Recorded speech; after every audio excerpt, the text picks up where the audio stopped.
ওই তখন কটা বাজে, 6টা হবে, তুই যখন ফোন করলি।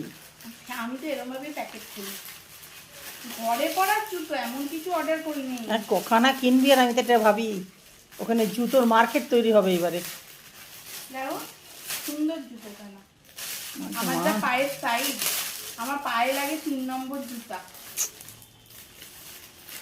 যাকে একটু উঁচু দেখাবে তোকে। হ্যাঁ আমার বরটা যা লম্বা, আমাকে একটু উঁচু দেখাবে তাহলে।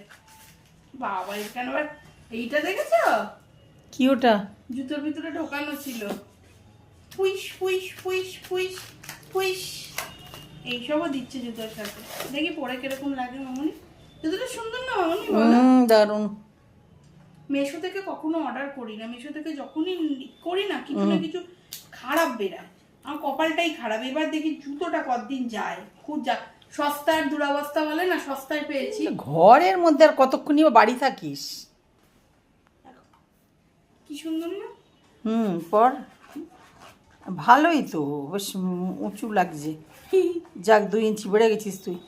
2 ইঞ্চি দেখো ঠিকঠাক লাগছে একদম। বা আমার পায়ে পুরো ঠিকঠাক হয়েছে, দেখো হেঁটেও আরাম লাগছে, তাই না?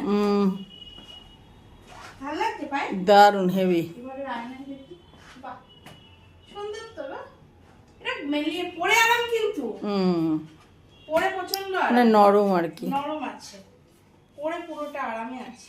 ভালো বলো না ভালো, কিন্তু ওই যে ওইগুলো সব ছিঁড়ে দিস, সব পেলানে, চা পা খা, অনেক রাত্রির 9টা বাজে। ঠিক আছে। টিং টিং আমার নয়ু জুতো। আগে দেখছি। ছোটবেলায় জানো তো জুতো কিনতাম আর মাথার কাছে নিয়ে ঘুমাতাম, নতুন জুতোর গন্ধটা এত ভালো লাগে। এখন আর মাথার কাছে নিয়ে ঘুমালে আমার বর বলবে পাগল হয়ে গেছো তুমি, এমনিতে সারাদিন